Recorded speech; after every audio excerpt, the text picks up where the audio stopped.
In-depth channel के hearing special video में आप सभी का स्वागत है।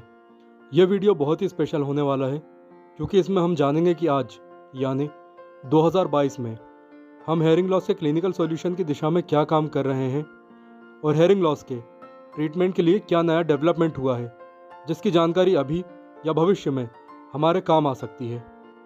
जैसा कि हम सभी जानते हैं, दुनिया भर में करोड़ों लोग कानों से संबंधित समस्याओं से पीड़ित हैं और वर्ल्ड हेल्थ ऑर्गेनाइजेशन के अनुसार आज यानी सितंबर 2022 में, वैसे अब इसे 2023 कहना ठीक होगा, आज के समय दुनिया भर में लगभग 50 करोड़ लोग केवल हेयरिंग लॉस की समस्या से परेशान हैं।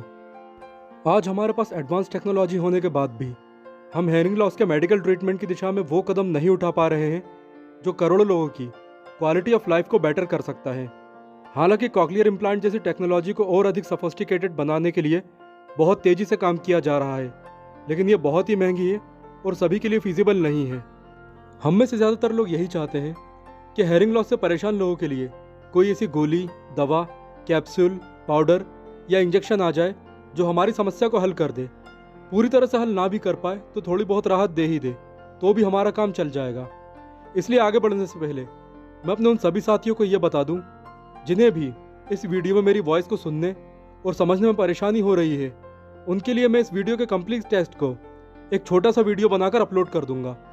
और यदि आप ऐसा चाहते हैं तो कमेंट बॉक्स में केवल यस लिखें, और जिन लोगों ने भी अभी तक चैनल को सब्सक्राइब नहीं किया है वो अभी कर लें ताकि हम जल्द से जल्द 10,000 के मार्क को टच कर सकें। साथ ही मैं आपको एक बहुत ही इंपॉर्टेंट जानकारी देना चाहता हूँ। जैसे ही हमारे 10,000 सब्सक्राइबर पूरे होते हैं, वैसे ही हम एक नए चैनल पर काम करेंगे जिसमें केवल job, earning, skill development, career और बिजनेस पर फोकस किया जाएगा। और इसकी खास बात यह रहेगी कि नॉर्मल लोगों के साथ ही साथ वो लोग जो किसी भी तरह की हेल्थ प्रॉब्लम से परेशान हैं, किसी भी तरह से स्पेशली एबल्ड हैं या दिव्यांग हैं, हम इन लोगों की स्किल डेवलपमेंट और कैरियर ऑप्शन पर अधिक फोकस करने वाले हैं। इसीलिए आप सभी से रिक्वेस्ट है कि नए चैनल के नाम और इसके लोगो के लिए कम्युनिटी पोस्ट पर नज़र रखिए, क्योंकि हम 4 नाम और लोगो सजेस्ट करेंगे। आप सभी को पोस्ट पर वोट करना है और जिस नाम और लोगो को सबसे अधिक वोट मिलेंगे हम उसे ही यूट्यूब पर रजिस्टर करवाकर आपके लिए प्रेजेंट करेंगे। तो चलिए अब इस वीडियो में आगे बढ़ते हैं। देखिए, कान, खासकर कॉक्लिया में होने वाली कोई भी समस्या गंभीर और लाइलाज इसीलिए हो जाती है क्योंकि अभी तक हमारे पास कॉक्लिया तक किसी भी दवा को डायरेक्ट डिलीवर करने का कोई साधन नहीं है। उदाहरण के लिए, यदि आँख में कोई प्रॉब्लम है तो हम आँख में सीधे दवा डाल सकते हैं, सर्जरी कर सकते हैं या फिर लेज़र ट्रीटमेंट भी ले सकते हैं। इसी तरह नाक में गठान, पॉलिप या साइनस की समस्या है तो यहाँ भी डायरेक्ट दवा और सर्जरी के एप्लीकेशन की संभावना बनी रहती है। इसी तरह किडनी, लिवर, बोन्स, यहाँ तक कि हार्ट में भी कोई समस्या है तो सीधे सर्जरी की जा सकती है। लेकिन कॉक्लिया की पोजीशन इतनी कॉम्प्लेक्स होती है कि पहले आप इसे अपनी स्क्रीन पर देखिए। यदि कॉक्लिया तक किसी भी इंस्ट्रूमेंट द्वारा दवा पहुँचाना है तो सबसे पहले कान के पर्दे में छेद करना पड़ेगा, फिर ऑसिकल्स या बोन से होकर गुजरना होगा। इसके बाद ही कॉक्लिया तक पहुंचा जा सकेगा।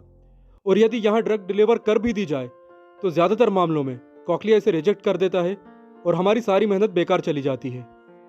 इसी तरह यदि हम कोई गोली, दवा या सप्लीमेंट लेते हैं तो पहले वह पूरी बॉडी में घूमेगा, उसके बाद कॉक्लिया में पहुँचेगा और तब तक उसकी थेराप्यूटिक एफिकेसी बदल जाती है। इसीलिए मैं आप सभी से हमेशा कहता हूँ कि अपनी डाइट बेहतर रखिए, क्योंकि यदि आपके शरीर में सभी न्यूट्रिएंट्स हैं तो दवा भी अच्छी तरह काम करती है और रिजल्ट भी काफ़ी बेहतर मिलते हैं। लेकिन आज की डेट में केवल वही लोग अपनी हेयरिंग को इम्प्रूव कर पा रहे हैं जो स्ट्रिक्ट रेजिम को फॉलो करते हैं और जो हर तरह की सावधानियां रखते हैं। लेकिन 2018 में डॉक्टर पैट्रिशिया वाइट ने अपनी लेबोरेटरी में कुछ ऐसा खोज निकाला जो हेयरिंग लॉस से पीड़ित व्यक्तियों के लिए एक होप बन सकता है। वैसे तो ये रिसर्च बहुत लंबी थी और 2012 से चल रही थी, लेकिन 2018 में इसमें एक बहुत बड़ा ब्रेक थ्रू मिला जिसकी समरी मैं आपको बहुत ही सरल शब्दों में समझाने वाला हूँ। देखिए, कुछ एनिमल स्पीसीज हैं जैसे कि फिश और बर्ड्स, इनके हेयरिंग सेल्स जब किसी भी कारण से नष्ट हो जाते हैं तब ये स्पीशीज इन्हें दोबारा जनरेट कर लेती हैं। इन एनिमल्स की इसी खूबी को पहचानते हुए डॉक्टर पैट्रिशिया वाइट ने अपनी रिसर्च शुरू की और उस सोर्स ग्रुप को खोज निकाला जो कॉक्लिया के हेयर्स को रीजनरेट कर सकता है। शोधकर्ताओं ने इस ग्रुप को एपिडर्मल ग्रोथ फैक्टर या EGF नाम दिया।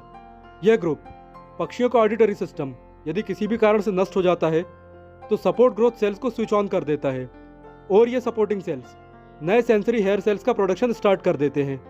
इस रिसर्च की फाइंडिंग को ध्यान में रखते हुए डॉक्टर वाइट और फेलो रिसर्चर्स ने एक दृष्टि और श्रवण बाधित चूहे में इस शोध को दोहराया, यानी उस चूहे की देखने और सुनने दोनों की क्षमता वापस लौट आई। ऐसा एक खास रिसेप्टर के कारण हो सका जिसे ERBB2 कहा गया, और इन शोधकर्ताओं ने 3 अलग अलग विधियों द्वारा ERBB2 रिसेप्टर को टारगेट किया। पहली विधि में चूहे में ERBB2 रिसेप्टर को टारगेट करने के लिए एक वायरस का यूज़ किया गया। दूसरी विधि में शोधकर्ताओं ने चूहे को ही जेनेटिकली मॉडिफाइड कर दिया, जिससे ERBB2 एक्टिवेट हो गया।